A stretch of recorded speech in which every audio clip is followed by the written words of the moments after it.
الحمدللہ الحمدللہ رب العالمین والصلاة والسلام علی حبیبہ محمد وآلہ وصحبہ اجمعین اما بعد فاعوذ باللہ من الشیطان الرجیم بسم اللہ الرحمن الرحیم هو الذی ارسل رسولہ بالہدی ودین الحق لیظہرہ علی الدین کلہ وقفا باللہ شہیدا اللہم سبحانک لا علم لنا الا ما علمتنا انک انت العلیم الحکیم مولایا صلی وسلم دائما ابدا علی حبیبک من زانت بالاسر۔ قابل صد احترام محترم پریزیڈنٹ صاحب، آپ کے تمام رفقاء، حاضرین محفل، انتہائی قابل احترام معزز خواتین، السلام علیکم ورحمۃ اللہ وبرکاتہ۔ میرے لیے یہ اعزاز کی بات ہے کہ یہاں آپ احباب کے درمیان، بالخصوص ہمارا جو چیمبر آف کامرس اسلام آباد ہے، اس میں حاضر ہونا، اور بہت بڑی خوشی کی بات ہے کہ اللہ کریم نے ہمیں دین اسلام پر جمع فرمایا۔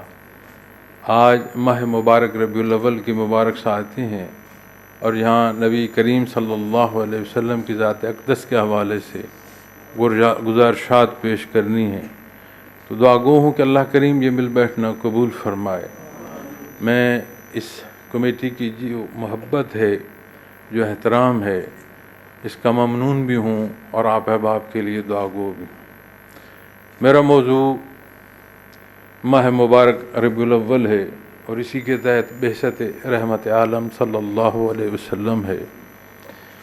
یہ اعجاز ہے قرآن کریم کا، اس لیے کہ یہ اللہ کا کلام ہے کہ جس آیہ کریمہ کی تلاوت کریں، اس آیہ کریمہ سے جہاں اس کی تلاوت اجر اور ثواب کا سبب ہے، وہیں آپ کی دنیا اور آخرت کی تعمیر کا بھی سبب ہے۔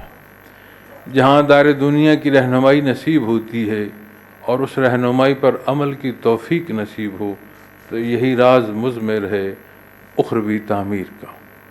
آیہ کریمہ جو میں نے تلاوت کرنے کی سعادت حاصل کی ہے، اس میں اللہ جل شانہ نے ارشاد فرمایا ہے، وہی ہے جس نے اپنے پیغمبر کو ہدایت اور دین حق دے کر بھیجا تاکہ اس کو تمام دینوں پر غالب کرے، اور اللہ گواہ کافی ہے۔ ماہ مبارک ربیع الاول، اس کی مبارک ساعتیں جب اس کی نسبت دیکھیں گے تو یہ وہ مبارک مہینہ ہے جس میں نبی کریم صلی اللہ علیہ وسلم کی ولادت باسعادت ہوئی۔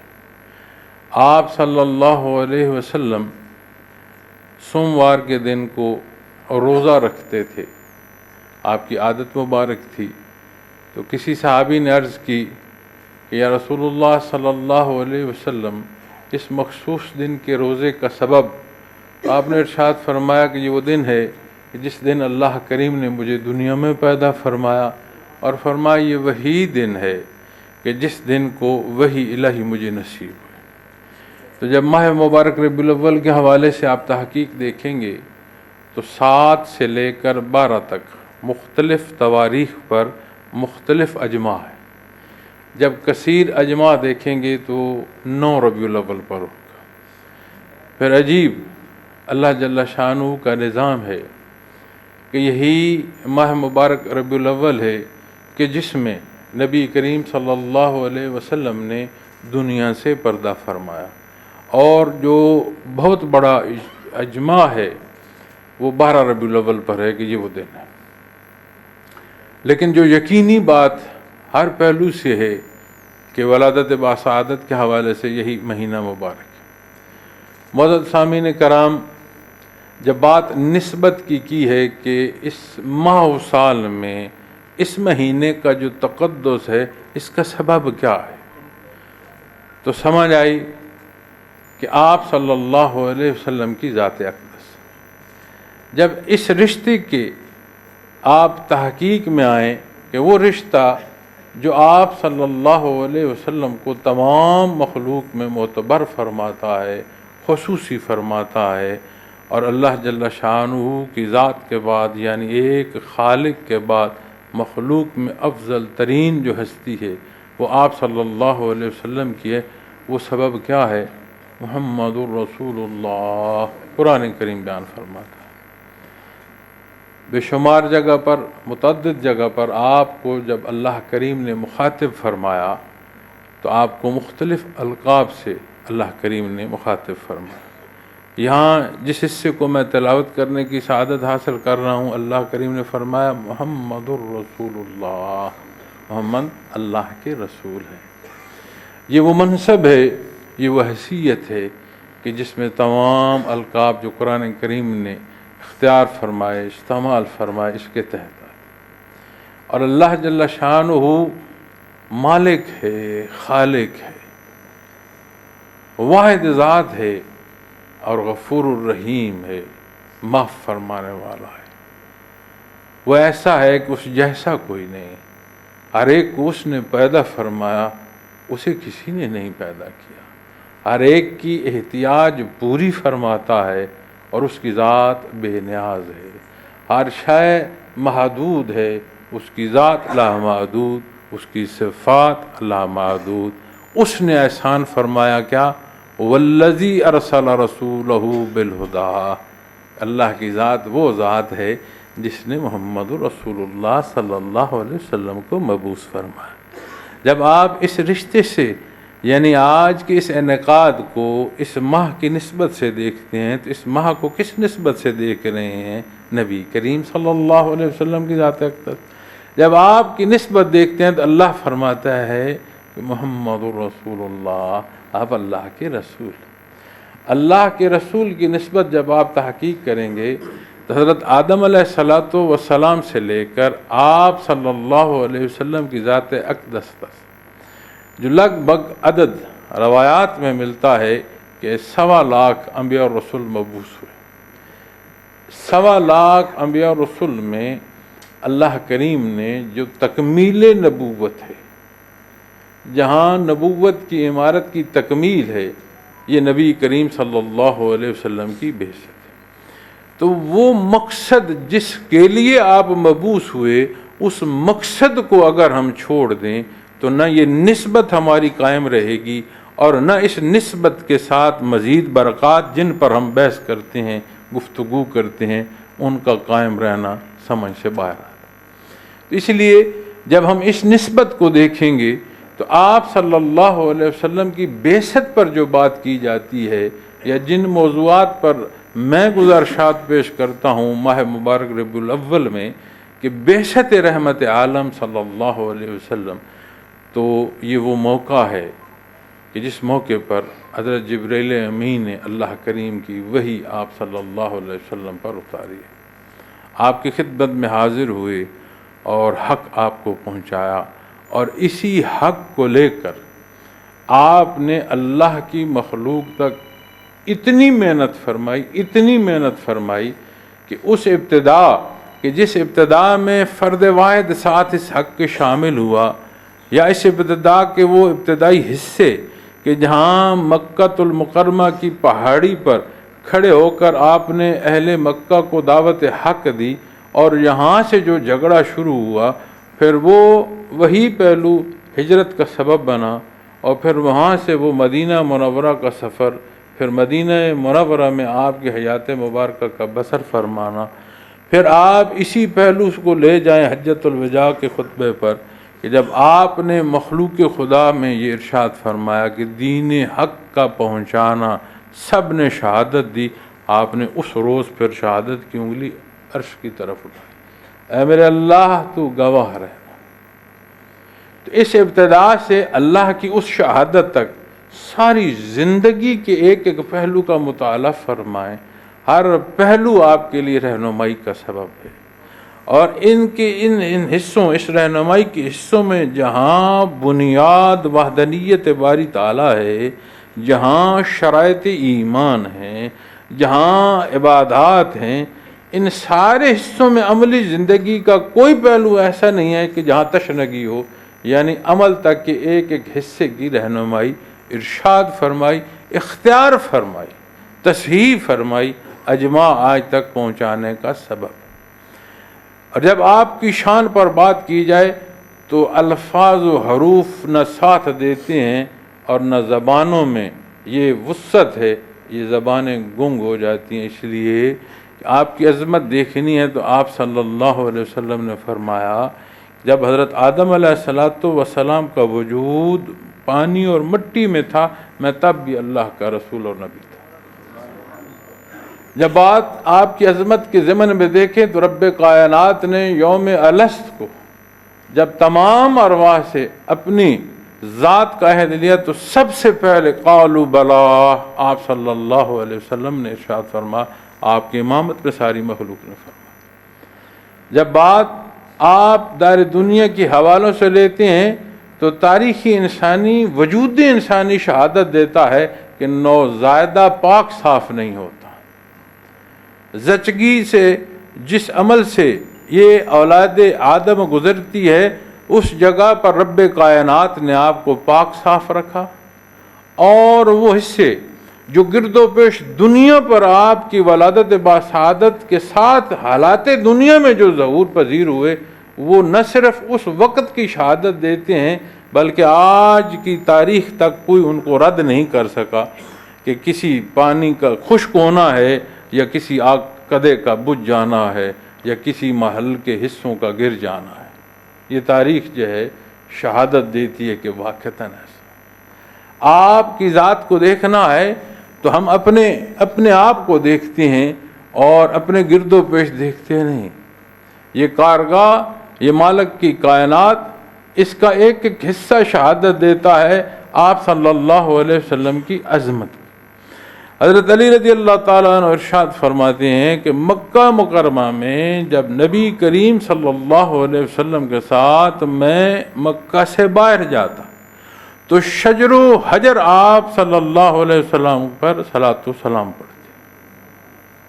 شجر و حجر ایک جہان ہے، آپ بات کریں کہ جہاں حیات کی رمق نہیں، ورگرنہ تو مخلوق اللہ کی ہے، ہمارے نزدیک اس کی زندگی یا نہ زندگی کی بات ہے، مالک کی ہر شے تو اس کا حضور تسبیح کرتی ہے تو اس کی حیات ہے۔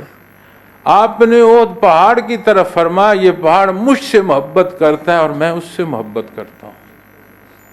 آپ جانوروں میں دیکھیں کہ وہ اونٹ جو لوگوں پر اس طرح بھاگ دوڑتا تھا کہ آنے والے کو کچل دے، آپ کے پاؤں میں سر رکھ کر رکا۔ اس جانور کو دیکھیں کہ جسے حالات کی سختی نے رلا کر آپ کے قدموں میں پہنچایا اور آپ نے اس کے مالک کو بلا کر ارشاد فرمایا اس پر ظلم کرتے ہو، اس سے کام لیتے ہو اور اس کو خوراک نہیں دیتے۔ آپ غزوات و سرائے کے پہلوؤں کو دیکھیں کہ آپ کہاں موجود ہیں اور جسے آپ نے مقرر فرمایا وہ کہاں کس حالت جنگ میں سے گزر رہا ہے، اور اس کا آنا کیا ہے کہ اس نے بکریاں چھوڑی، کوئی پرواہ نہیں، اس نے کوئی کام کاج دنیا میں کیا، کوئی پرواہ نہیں۔ وہ تاجر تھا، آپ نے اسے جرنیل بنایا، تو جب آپ نے اسے جرنیل بنایا تو جو حکم اس نے دیا اس میں اتنی برکات ہیں کہ آج بھی دنیا اگر مقام حرب پر بحث کرے اور وہاں سے تربیت لے تو انہیں کوئی شکست نہ دے پائے۔ ایسی خوبصورت مثالیں اس شعبے میں ان لوگوں نے قائم کی جنہیں آپ نے اشارہ فرمایا، یعنی آپ کے غلاموں نے۔ تو آپ کی عظمت پر جب بات کرو گے الفاظ ساتھ نہیں دیں گے، زبان اس قابل نہیں ہے، اور میں تو یقیناً اس قابل نہیں ہوں کہ آپ صلی اللہ علیہ وسلم کی شان بیان کر سکوں۔ آپ صلی اللہ علیہ وسلم کی شان قرآن کریم میں رب کائنات نے جو بیان فرمائی اس سے بڑھ کر کون ہے جو جس کا کلام اللہ کے کلام سے بڑھ کر ہے؟ کوئی نہیں۔ وہ نسبت دیکھنے کی ضرورت ہے جس نسبت کے تحت میں اور آج آپ جمع ہیں یہاں، اس نسبت کو دیکھتے ہیں تو جو آپ کے حضور پیش ہوا، آپ نے بھی اللہ کے حضور سر بسجود ہو کر سبحان ربی الاعلی عرض کی، اسے بھی درس دیا۔ کوئی موقع، کوئی پہلو، کوئی واقعہ اٹھا لیں جہاں وہ دینی تربیت کا سبب ہے، وہاں دنیاوی حصوں کی بھی وہ تربیت دیتا ہے کہ اس کی مثال انسانی حیات کی جو تعمیر ہے، جو انسانی حیات کی ضرورت ہے، وہ مثال اس کی بھی رہنمائی کا سبب بنتی ہے۔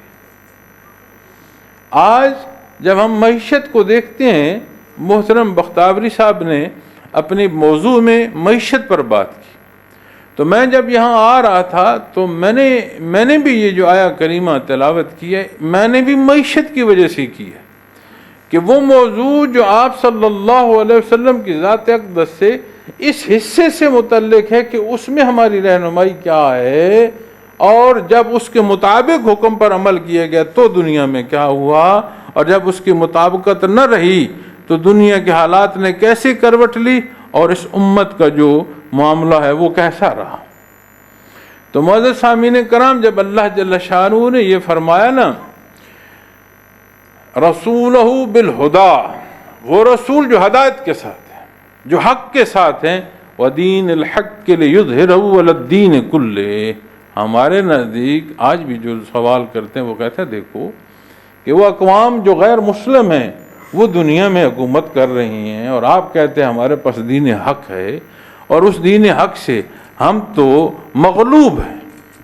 نہیں، قرآن کریم اصول بیان فرماتا ہے، فیصلہ بیان فرماتا ہے۔ اگر ہر ایک کو پابند فرما دیا جاتا، جیسے سانس لینا پابندی ہے، جیسے سونا ضرورت ہے، جیسے خوراک ضرورت ہے، ایسے عبادات اور ایمان انسانی وجود اور حیات کے ساتھ منسلک کر دی جاتی تو یہ امتحان ہوتا۔ اقوام سابقہ جن پر عذاب ہوا ان کا اللہ دکھاؤ کہاں ہے، تو قرآن کریم فرماتا ہے اگر اللہ اور اس کے فرشتے ظاہر ہو جائیں تو پھر تو بات ہی ختم ہوگی۔ وہ جو استعداد ہے اس مخلوق کو، جو اللہ کریم نے ہر پیدا ہونے والے کو فطرت پر پیدا فرمایا ہے، جو استعداد عطا فرمائی ہے، جو حسات عطا فرمائی ہیں، جو کلام عطا فرمایا، جو اپنا حبیب مبعوث فرمایا، کہیں کوئی جواز بچتا نہیں کہ کوئی نہ حق کرے اور کہے میں سمجھ نہیں سکا، میرے پاس استعداد نہیں تھی، یا مجھ تک حق کی رسائی نہیں تھی۔ کوئی یہ کہہ نہیں پائے گا قیامت کے دن۔ حق ادا کر دیا گیا، حق کے بیان کرنے کا، اور جسے مخاطب فرمایا گیا اس کے اندر استعداد ہے، فطرتاً استعداد ہے، وہ سمجھتا ہے۔ اسی لیے تو آج ہم دیکھتے ہیں کہ جو حق سے دور ہوتا ہے وہ کہیں نہ کہیں سجدہ ضرور کرتا ہے، بھلے وہ پیسے کو کر رہا ہے، بھلے وہ مقام کو کر رہا ہے، بھلے وہ تکبر میں ہے، بھلے وہ چاہتا ہے کہ جیسا مجھے سمجھا جائے ایسا اور کوئی نہ ہو، سارا اقتدار سارا اختیار میرے ہاتھ میں ہو، کہیں نہ کہیں سجدہ کرتا ہے۔ کیوں؟ یہ اس کے خمیر میں ہے۔ تو جب اس حق کے مطابق اور جس نسبت پر میں اور آپ یہاں بیٹھے اس نسبت کو حق کے ساتھ دیکھو گے، اختیار کرو گے، تو دنیا میں بھی کمال ہوگا، زوال نہیں ہوگا۔ یہ تاریخ ہے اسلام کی۔ ہم بے شمار بحث کرتے ہیں۔ آپ صلی اللہ علیہ وسلم نے یہ جو فرمایا نا اللہ کریم نے کہ دین حق دے کر بھیجا تاکہ اس کو تمام دینوں پر غالب کر دے، اگر سب کو تلوار سے مسلمان کرنا ہے تو پھر امتحان کا ہے؟ پھر اللہ نے جو زندگی اور ایمان لانے کی فرصت دی ہے پھر وہ کیا ہے؟ نہیں، اصول کو اصول کے مقابل رکھو۔ جس اصول کو دنیا کے جس اصول کے ساتھ مقابل رکھو گے دنیا کا اصول ہار جائے گا، اور حتمی بات وہ ہوگی جو دین کی ہوگی۔ اور میں دنیا سے آپ کو اس کی مثال دیتا ہوں۔ آج ہم کہتے ہیں کہ غیر مسلم دنیا کو لیڈ کرتا ہے اور مسلمان نہیں کر پا رہا۔ ہم نے غور کیا کہ کن اصولوں کو غیر مسلم نے اختیار کیا؟ کیا اس کے پاس وہ اصول 14 صدیاں پہلے تھے؟ تو جب وہ اصول انہوں نے اختیار نہیں کیے تھے پھر حالات ان کے کیا تھے؟ ہم نے بحثیت مسلمان جب وہ اصول اختیار کیے تو جو دنیا کے اصول ہیں وہ بلا تفریق اثر پیدا کرتی ہیں۔ وہ مومن ہو یا کافر، کیوں؟ ہوا چلتی ہے تو تفریق کرتی ہے کہ مومن کو ہوا آئے گی اور کافر کو نہیں آئے گی۔ سردی کیا تفریق کرتی ہے؟ گرمی کیا تفریق کرتی ہے؟ میٹھا ترش تفریق کرتا ہے؟ نہیں کرتا بھائی۔ وہ حالات جو دنیا کے ہیں قرآن کریم کے فیصلوں کے مطابق اگر اختیار کیے جائیں تو کسی کو بھی وہ فائدہ دیں گے جو اختیار کرے گا جتنا اختیار۔ تو جب دینی اصول کو دیکھیں گے تو دنیا کے کسی اصول، کسی مذہب کی کسی بات کو اٹھا کر لے آئیں، جب دین کے مقابل کریں گے تو جو مقدم اور مستحکم بات ہوگی وہ اللہ اور اس کے رسول صلی اللہ علیہ وسلم کی ہوگی۔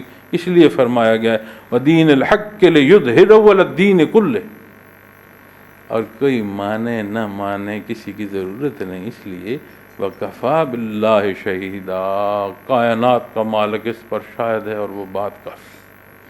یہ ماننا دین کی ضرورت نہیں، یہ ماننا نبی کریم صلی اللہ علیہ وسلم کی ضرورت نہیں، یہ ماننا اللہ کی ضرورت نہیں، وہ بے نیاز ہے، ہماری ضرورت ہے۔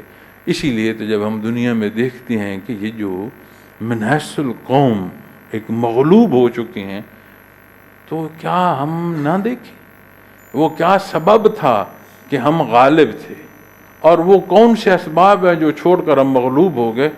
تو پھر اگر یہ نہیں دیکھنا تو پھر ہمارا شعور کیا ہے؟ تو محترم سامعین کرام، جب میں بعثت رحمت عالم صلی اللہ علیہ وسلم کے حوالے سے گزارشات پیش کروں گا تو یقیناً یہ بات مقدم ہوگی کہ ہمارا رشتہ امتی کا ہے، اور امتی جو ہے وہ بلا چون چراں اطاعت کا نام ہے۔ بندگی کیا ہے؟ غیر مشروط اطاعت۔ امتی کیا ہے؟ ماننے کا نام ہے یا معترض ہونے کا؟ یا ماننے میں اقرار ہے اور عمل نہیں ہے، اقرار ہے اور یقین نہیں ہے، کیا کہیں گے؟ سمجھ آئی کہ ہمارا رشتہ امتی کا ہے۔ اللہ نے پیدا فرمایا جب تک کہ فرصتیں رہیں گے، بڑی قبریں دیکھی ہیں جہاں آبادی سے گزرتے ہیں وہ بھی بستے تھے، ہم گزر رہے ہیں، کل ہمارا بسیرا بھی جانے خاک کے کس حصے میں ہو، اللہ بہتر جانتا ہے۔ تو جو ہے اسے کیسے بسر کر رہے ہیں؟ ہم یہاں ورکنگ کمیونٹی میں بیٹھے ہیں تو یہ اپنا ہفتہ کیسا گزارتے ہیں؟ پھر ویکنڈ پر جا کر آرام کرتے ہوں گے، یا ویکنڈ پورا ویک ہی یہ کہتے ہیں نہیں آرام کرتے رہو، کام ہوتا جائے گا۔ دنیا کی سمجھ آئے، دین کی ہمیں کیوں نہ آئے؟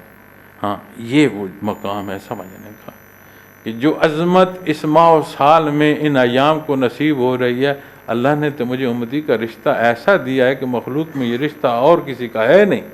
مکلف حصوں میں دو ہی مخلوق ہیں جنہوں نے، پھر مکلف مخلوق میں آپ کی نسبت نیابت کی فرمائی گئی، جنات کی نیابت نہیں فرمائی گئی۔ انبیاء آپ میں مبعوث فرمائے گئے ہیں، کلام ذاتی آپ کو عطا فرمایا کہ آپ کی نسبت جنات حاصل کرتے ہیں۔ تو جب اس متعلقہ موضوع کے ساتھ منسلک نہیں رہو گے تو پھر کیا ہوگا؟ پھر اس حق کی جگہ، عمل کی جگہ رواجات آئیں گے۔ تو پھر جب معاشروں میں رواجات آ جائیں، دنیا کے حصوں میں بھی رواجات آ جائیں، دینی حصوں میں رواجات آ جائیں، تو پھر کیا ہوتا ہے؟ ایسا ہوتا ہے جیسا آج ہم بھگت رہے ہیں۔ جب ہم اسی معاشی پہلو سے دیکھیں گے تو کتنے مشکل حالات تھے۔ جب آپ مدینہ منورہ تشریف لے گئے، آپ بیعت کا موقع دیکھیں۔ جب نبی کریم صلی اللہ علیہ وسلم سے مدینہ منورہ سے حاضر ہونے والے آپ کے خدام بیعت کر رہے تھے تو آپ کو دعوت دی انہوں نے، یا رسول اللہ صلی اللہ علیہ وسلم آپ ہمارے پاس مدینہ منورہ تشریف لائیں۔ آپ نے فرمایا جانتے ہو کیا کہہ رہے ہو؟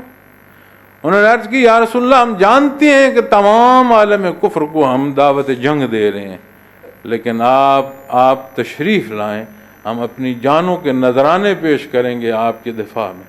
ہم میں سے کوئی ایک بھی سلامت ہوا، آپ تک کوئی دشمن آپ کا نہیں پہنچ پائے۔ جب آپ مدینہ منورہ گئے، آپ کے وہ رفقا جنہیں مہاجرین کے نام پر ہم جانتے ہیں کہ انصار اور مہاجر دو رشتوں کی بات کرتے ہیں، آپ نے خیال کیا مدینہ منورہ میں پہلا اصول کیا تھا، دوسرا اصول کیا تھا؟ آپ نے پہلا اصول دیا معاشی بھائی چارہ قائم کیا۔ اس بھائی چارے میں کیا تھا؟ ہر ایک کی معیشت کا نظام کیا گیا۔ پھر کیا تھا؟ اس موافقات کے ساتھ پھر آپ نے میثاق مدینہ فرمایا، پہلے موافقات مدینہ جس میں معیشت کا حل دیا، آنے والا وہاں کیا تھا اس کے پاس، لیکن جو وہاں تھا اس نے اپنے حصے سے اپنے بھائی کا حصہ ایسا مقرر فرمایا کہ آنے والے کے لیے تکلیف دور ہو گئی۔ پھر آپ نے میثاق فرمایا یعنی قانون، پہلے آپ نے موافقات فرمایا، معیشت کا نظام کیا، پھر آپ نے قانون جو ہے اسی قانون کی خلاف ورزی پر خیبر کے قلعوں پر حملہ ہوا اور خیبر کے قلعے فتح کیے گئے، اسی میثاق مدینہ کی خلاف ورزی پر۔ دنیا جہان کے نظام معیشت اٹھاؤ، وہ آپ کو کمانے کا بتائیں گے، کیسے کما سکتے ہو، کہاں کمی بیشی، کہاں تجاوز ہے۔ پھر جو ٹیکسیشن ہے اس سے گزریں گے، جب پیسے آپ کے پاس آ جائیں گے، یہاں نظام معیشت دنیا کا سب خاموش، کوئی نہیں بولتا کہ اسے خرچ کرو، کیسے کرو، کوئی نہیں بولتا۔ آپ اسے آگ لگا دو، کوئی نہیں بولتا۔ آپ اسے پیسوں کی صورت میں رکھو، کوئی نہیں بولتا۔ آپ اسے سونے کی صورت میں رکھو، کوئی نہیں بولتا۔ آپ اس سے زمین کی صورت میں رکھ لو، کوئی نہیں بولتا۔ واحد اسلامی نظام معیشت ہے جو آمدن سے خرچ تک کے حصوں کی رہنمائی فرماتا ہے۔ پیسے جوڑ کر رکھو، 2.5% زکوٰۃ دو، کتنے سال رکھو گے اسے؟ لیکن یہ نہیں ہے کہ تم نے کمایا تو تم سے چھین لیے جائیں، نہیں، سال میں ساری جمع پونجی آپ کاروبار میں لگاؤ، زکوٰۃ نہیں۔ زکوٰۃ کس پر ہے؟ جو زائدہ ضرورت ایک سال پڑا رہے اس پر زکوٰۃ ہے۔ اور زکوٰۃ جو دیتا ہے وہ کیوں دیتا ہے؟ جہاں وہ پیسہ سرکولیٹ کرتا ہے پورے معاشرے میں، وہاں وہ یہ بھی ایڈمٹ کرتا ہے کہ میرے اللہ کا دیا ہوا ہے، اس کے حکم کے مطابق خرچ کر رہا ہوں۔ صدقات کی بات آتی ہے، فطرانے کی بات آتی ہے، ایک ایک حصے کو دیکھو، پیسہ رک نہیں سکتا۔ سود کیا ہے؟ سود ہے یقیناً منافع، موہوم نقصان، یقیناً منافع، کہ جی جو پیسہ صرف کیا ہے ضائع بھی ہو سکتا ہے، خدشہ ہے کہ کوئی بندے جسے دیا ہے شاید اس سے جاتا نہ رہے، آئے گا ضرور، یہ یقین ہے، جا نہیں کہہ سکتا، دے گا۔ یہ سود۔ تو جب آپ کاروبار کی بات کرتے ہیں تو اسلام جب کاروبار پر بتاتا ہے تو اس میں ایک حصہ اور اسی طرح کا جوئے کا ہے۔ جوا کیا ہے؟ کہ آپ جو خرچ کرتے ہیں اس کا جاتا رہنا تو یقینی ہو، آ بھی سکتا ہے، یہ موہوم ہے۔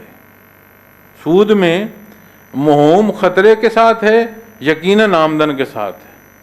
سود میں موہوم جو ہے وہ آنے کے ساتھ ہے، جانا یقینی ہے کہ جو لگائے ہیں وہ تو لگ گئے۔ اسلام کیا کہتا ہے؟ اسلام کہتا ہے جہاں آمدن بھی ہو، جہاں خدشہ نقصان کا بھی ہو، وہ اسے تجارت کہتے ہیں۔ آمدن اور خرچ دونوں میں نقصان بھی ہو سکتا ہے، فائدہ بھی ہو سکتا ہے۔ پھر آپ زکوٰۃ دیتے ہیں، جمع نہیں کر سکتے ایک جگہ پیسہ۔ سود میں کیا ہوتا ہے کہ تقسیم ہوتی ہے معاشرے کی، جو کمزور طبقہ ہوتا ہے وہ پچھتا چلا جاتا ہے، جو مضبوط ہوتا ہے وہ ہر شے اس کے پاس، جیسے میگنیٹ ہوتا ہے اس طرح میگنائز ہو کر چیزیں ایک طرف اکٹھی ہوتی جاتی۔ بلا سود بینکاری کیا ہے؟ شراکت داری ہے۔ اور جو بینک پیسہ لیتے ہیں، وہ جو لیا گیا پیسہ ہے اسے وہ کیسے بڑھاتے ہیں؟ ان کا سب سے بڑا جو انکم کا ذریعہ ہوتا ہے وہ تجارت ہوتی ہے، انویسٹمنٹ ہوتی ہے۔ یہ نہیں ہے کہ وہ سود پر اتنا دیتے ہیں زیادہ کہ جی اس وجہ سے باقی سب کو سود دے رہے ہوتے ہیں۔ ان کی مین بیسک انویسٹمنٹ جو ہوتی ہے تجارت میں ہوتی ہے، خرید و فروخت میں ہوتی ہے۔ تو وہ کیسا پیسہ کہ جس کی تجارت ہم پھر حرام کر کے کھائیں؟ یہ کیا ہے؟ معاشی حل ہے۔ اسی طرح آپ جب اپنے نظام کو دیکھتے ہیں تو ہمارے وطن عزیز میں جو سب سے بنیادی کام ہے وہ یہ ہے کہ ہم سارے تقریباً اکثر دیہی علاقوں سے ہیں، ہم شہری بھی جو رہ رہے ہیں دیہی علاقوں سے اکثریت کی ہے، بہت کم لوگ ہیں جن کی پیدائش شہری ہو، لیکن زبان کا فرق ہوتا ہے۔ چھاننا تو آپ سمجھتے ہوں گے نا، جس میں چھانی جاتی ہے چیز، ہمارے ہاں پنجابی میں اسے پرون کہتے ہیں۔ ہم چھاننا لے کر پانی بھرنا چاہ رہے ہیں، ہاؤ کم دس پاسبل؟ آپ غور کریں، یہ گزشتہ کچھ دنوں سے صرف سمگلنگ کا کچھ حصہ رکا ہوگا، ساری نہیں رکی ہوگی، لیکن ایک ڈر آیا۔ معیشت میں کتنا تبدیلی آئی۔ کوئی ضلع اٹھا لیں، اس کا سٹرکچر اٹھا لیں، اس کے سٹرکچر میں آپ کو ایڈمنسٹریشن بھی ملے گی، تحفظ کا سلسلہ بھی ملے گا، آپ کو ہیلتھ بھی ملے گی، آپ کو ایجوکیشن بھی ملے گی، کتنے محکمے آپ کو ایک ڈسٹرکٹ میں ملتے ہیں، کتنا بڑا سٹرکچر ہے۔ پورے ملک کے کسی ضلع میں یہ نہیں کہا جا سکتا کہ یہاں کسی ایک سیکشن کی جو آفس ہولڈرز ہیں وہ نہیں بیٹھے یا آفس نہیں۔ اتنا وسیع نیٹ ورک ایک سسٹم ہے۔ میں خطا کار لگ بھگ 29 سال ہو گئے ایڈمنسٹریشن کرتے ہوئے، اور میرا مزاج ایسا ہے کہ جو میں کیا کروں یہ کرو، وہ جب تک میں دیکھوں نہیں ہو نہیں رہا تب تک مجھے آرام نہیں آتا. لیکن میں نے اپنی پوری زندگی میں جو دیکھا ہے کہ یہ کہ ایک شخص بھاگنا شروع کر دے، وہ کب تک بھاگے گا؟ تھک جائے گا، نہیں ہوگا. سسٹم کو مومنٹم کیوں نہیں دیتے؟ آپ سسٹم کو مومنٹم دیں. یہ جو ہم چھاننے میں پانی بھر رہے ہیں، ہماری سیپیج ختم ہو. صرف وطن عزیز کی سیپیج ختم کر دیں، یہاں معاشی کرائسس نہیں ہوگا. کوئی بندہ جو مقروض ہو اس کی ادائیگی زکوٰۃ سے ہو سکتی ہے. یہاں پورا ملک، پوری قوم مقروض ہے، اس کی ادائیگی نہیں ہو سکتی. لیکن کوئی درد لے نہ چاہیے. ایک آبادی کا، آپ اپنی بھی جہاں رہتے ہیں، اپنے محلے، اپنے گاؤں، اپنی آبادی کا حساب کر لیجئے گا کہ وہاں جتنی ضروریات زندگی ہیں اور وہاں بسنے والوں پر کتنی زکوٰۃ بنتی ہے. آپ حیران ہو جائیں گے کہ جو بنیادی ضروریات ہیں وہاں پوری ہو جاتی، پورے ملک کی نہیں ہوتی. لیکن ہم نظام زکوٰۃ بناتے ہیں سرکاری حصوں میں، پھر ہم ثقافتی طائفے کے گانے بجانے کے نام پر ہم وہ انویسٹمنٹ بھیج دیتے ہیں. مدارس میں ہم دیتے ہیں. اللہ علماء کرام کی محنتیں قبول فرمائے. آپ ان کا بجٹ رکھیں، پورے نظام میں جو زکوٰۃ اور عشر ہے اس کا سٹرکچر سیدھا کریں. آپ قرض لیتے پھریں، آپ کا آدھا قرض اتر جائے گا. یہ میں وہ باتیں کر رہا ہوں جو مجھے بعثت محمد رسول اللہ صلی اللہ علیہ وسلم سے نصیب ہوئی ہیں، اور میں اپنا موضوع نہیں چھوڑ رہا. کیوں؟ اسی نسبت سے ہم بیٹھے ہیں کہ آپ صلی اللہ علیہ وسلم کی نسبت سے. پھر امتی آپ کا حکم نہ سنے، امتی آپ کے حکم کے مطابق عمل نہ کرے، پھر اسے بعثت کہہ سکتے ہیں کہ ہم بعثت کی خوشی میں بیٹھے؟ پھر جب آپ اس نظام زکوٰۃ کو دیکھیں گے تو یہ آپ کی مملکت کا اتنی بڑی سپورٹ بن سکتی ہے جس کا اندازہ نہیں. پھر آج کا جو دور ہے معزز سامعین کرام، آج کے دور میں جو سٹرکچر ہمارا کاروبار کا ہے، انڈسٹری کا ہے، یہ انڈسٹری آج کے معاشی مسائل میں سب سے بڑا جو ہے ٹول سمجھا جاتا ہے. تمام جو ترقی یافتہ ممالک ہیں وہ انڈسٹری سے بنے. ہم اپنی معیشت کو دیکھتے ہیں تو ہم تو ڈے ٹو ڈے گزارا کر رہے ہیں، تو ہمارے پاس وہ وسائل نہیں کہ ہم را مٹیریل لا سکیں، چاہے جا کے انڈسٹری کھڑی کر لیں. لیکن ہمارے پاس وہ انڈسٹری ہے جس میں خرچنا نہیں پڑتا لیکن وہ واپس ریٹرن کرتی ہے، وہ ہے زراعت. تو زرعی ملک میں خوراک مہنگی، یہ سمجھ سے باہر ہے، سمجھ آنے والی بات ہی نہیں. تو جتنا نظام نہری، جتنی زرعی زمین ہمارے پاس ہے، آپ یقین رکھیں صرف کھاد اصلی ملے، بیج اصلی ملے. میں نہیں کہتا کہ حکومت ہمیں فنڈ دے، زمیندار کو ککھ نہ دے، جو دے وہ ہو تو درست، کہ کھاد جو ہے وہ اصلی ہو. ہم صرف وہ زمین میں پھینکتے نہ پھریں، پتہ چلے کہ خاک میں خاک پھینک رہے ہیں. بیج اصلی ہو، کچھ نہ دیں. وہ تو ہم تخمینہ تو دے سکتے ہیں نا کہ کتنے ملک کے کتنے حصے میں کیا کاشت کیا جائے. ایک سال ایک شے کی جو کاشت ہے وہ ویسے اتنی مہنگی ہو جاتی ہے کہ کوئی خرید نہیں سکتا، اگلے سال اتنی عام ہو جاتی ہے کہ اسے پھینکنے کی جگہ نہیں ملتی. تو وہ اسٹرکچرل ریفارم کون سا محکمہ ہے جو نہیں موجود؟ Just we need just 2 bumper crops. آپ کی خوراک مہنگی نہیں ہوگی. تو یہ وہ معاملات ہیں جو دین اسلام سکھاتا. آپ صلی اللہ علیہ وسلم کی خدمت میں ایک صحابی حاضر ہوئے، یا رسول اللہ صلی اللہ علیہ وسلم بڑی افلاس، بھوک، کچھ کھانے کو نہیں. آپ نے فرمایا گھر میں کچھ تو ہوگا، جو سامان ہے لے آ. اسے جو سامان ملا لے آیا. آپ نے فرمایا جا اسے بیچ. بازار میں گیا، بیچ کر کچھ پیسے لا. آپ نے فرمایا ایک کلاڑا اور ایک رسا لے جا جنگل میں لکڑ کاٹ، اسے بازار میں بیچ، اپنی اولاد کا پیٹ پال. ہم ایسی قوم ہو چکے ہیں کہ غریب سے غریب آدمی، اس کے پاس سالن کے پیسے نہیں، لیکن وہ ایک مسالہ اپنے کچن کی تگاری میں، مٹی کی تگاری میں اگانے کو کوشش نہیں کر رہا. تو یہ کون سا فیصد غورث ہے کہ اپنی کچن کے لیے مسالہ نہ اگایا جا سکے, ہاتھ دھونے کا پانی اور مٹی کا برتن, اس میں مٹی ڈال کر اسی پانی کو استعمال کریں, کیا آدھا کچن کا مسئلہ حل نہیں ہوتا؟ لیکن کیا ہے ہمارے نظام تعلیم کی تربیت کیا ہے کہ وہ ہمیں 2 اور 2 4 سکھاتا ہے, کیسے نہیں, اقدار نہیں, اخلاقیات نہیں. تو جب ہم اپنے نظم اور اپنے ملک کو ہمیں کس سے جھگڑا ہے جی؟ ہمیں کسی سے جھگڑا نہیں. ہم دنیا میں اللہ کے حکم پر اپنی زندگیاں بسر کرتے ہوئے, اپنے حصے کا کردار ادا کرتے ہوئے اللہ کی رضا کے لیے چلے جائیں. بڑے قبرستان, میں نے عرض کیا, آبادیوں سے گزرنے تو پہلے یہ آخر قبرستان نظر آتے. ایک دن ہماری بھی بتی لگی ہوگی, تو ہم اپنی جو فرصت ہے اسے کیوں نہ صرف کریں کہ جو باشیت مسلمان اس امت میں بھی اتفاق کا سبب ہو, اس ملک کی بہتری اور اس قوم کے اتفاق کا سبب بنے. لیکن ہم سارے ایک دوسرے کو دیکھتے ہیں. کیا اتباع محمد رسول اللہ صلی اللہ علیہ وسلم نے یہ سکھایا ہے کہ ایک دوسرے کو دیکھو, یا یہ فرمایا ہے کہ اپنے حصے کا کام کرو؟ تو بچوں کو پڑھاتے تھے پانی کا پہلا قطرہ, اب ہم بڑے بھی بھول بیٹھے. آج کا بچہ تو وہ کہانی سننا ہی نہیں چاہتا, وہ کہتا ہے کہ واٹ نان سینس. لیکن ہمیں بھی نہیں یاد رہی کہ ایک ایک قطرہ جو ہے وہ سیراب کر دیتا ہے, دریا اور سمندر ہو جاتے ہیں. تو معزز سامعین کرام, میں دعا گو ہوں کہ اللہ کریم میرا اور آپ کا یہ مل بیٹھنا قبول فرمائے, ہمیں یہ سچی اور حق محبت عطا فرمائے کہ ہمارے اعمال سے, ہمارے کردار سے, ہمارے ایک ایک حصے, ایک ایک قدم سے یہ ظاہر ہو کہ یہ آپ صلی اللہ علیہ وسلم کا خادم ہے, یہ آپ صلی اللہ علیہ وسلم کا امتی ہے, یہ آپ صلی اللہ علیہ وسلم کے حکم کی تعمیل عملی صورت میں اسی معاشرے میں ادا کرنے والا ہے. تو یہ محبت ہوگی جو ماہ مبارک ربیع الاول میں ہوگی.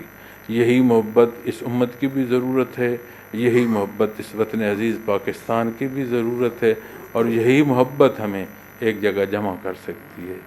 تو دعا گو بھی ہوں اور انتہائی مشکور بھی ہوں دوستوں کا کہ جنہوں نے یہ موقع فراہم کیا کہ ایک درد دل جو ہے وہ اس موضوع کے تحت ہم آپس میں اسے تقریر تو کہوں تو شاید مناسب نہ ہو, لیکن ایک ہم کلامی ہے کہ ہماری من حیث القوم بحیثیت مسلمان آپس میں ایک کلام کا موقع ملا.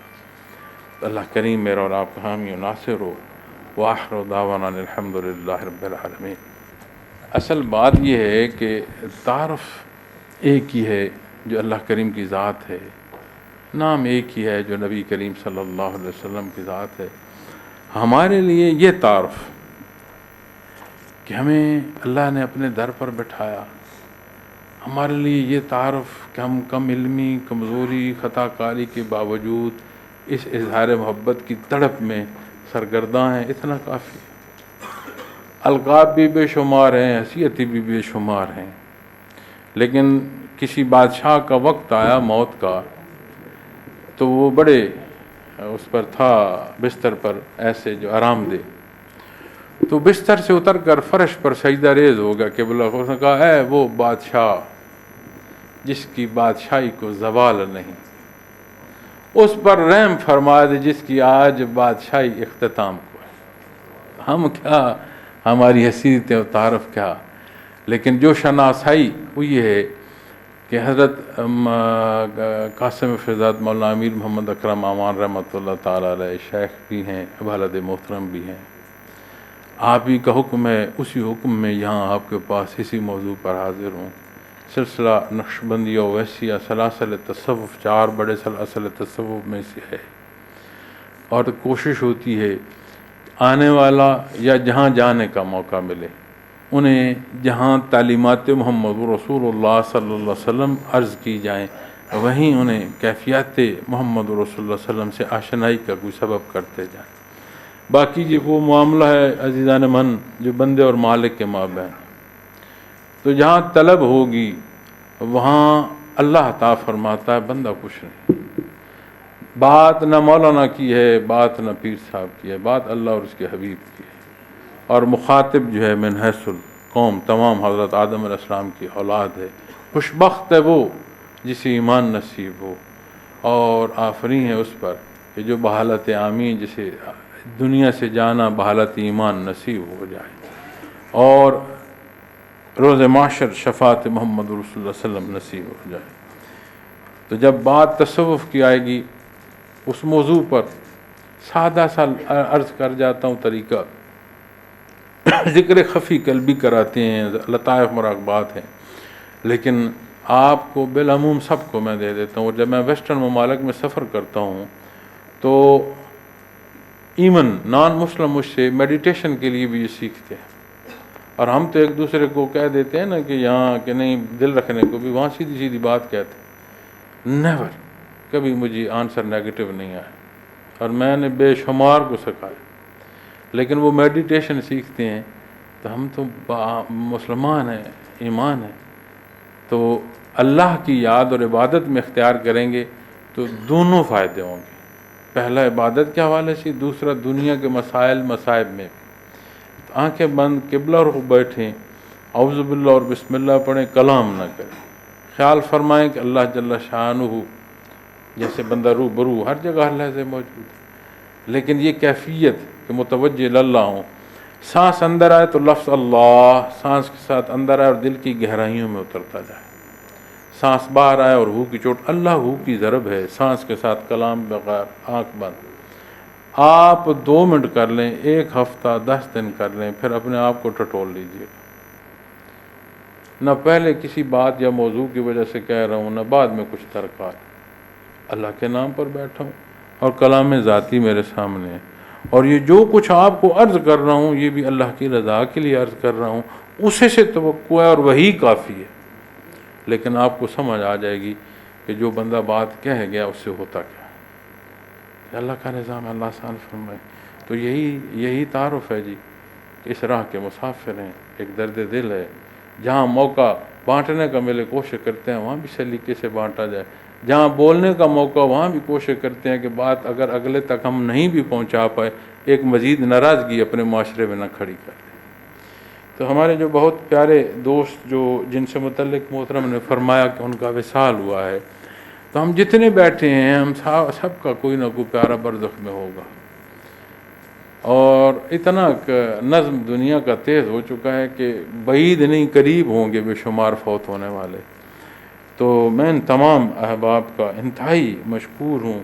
اب اگر آپ مجھے کہیں کہ رواجن نام لوں تو میں رواجن نام بھی اس طرح کوشش کروں گا کہ کسی کمی بیشی کے بغیر لگاؤں، لیکن آپ یقین مانیں کہ میں نہ صرف ان کا مشکور ہوں، ان کے لیے دعا کو 2 وجہ سے۔ ایک وجہ ان کی محبت، اور اس سے بڑی وجہ ہمیں یہ موقع نصیب ہوا کہ ہم نے دین کی بات کی، اللہ کی بات کی اور اس کے حبیب کی بات کی۔ تو جو اس کا محرک ہوگا، جہاں ہمارے لیے وہ قابل احترام ہے، یہ امر اس کے لیے قابل جو ہے اجر اور ثواب بھی ہو، اللہ ہمارے لیے یہ آخرت کا سرمایہ بنا۔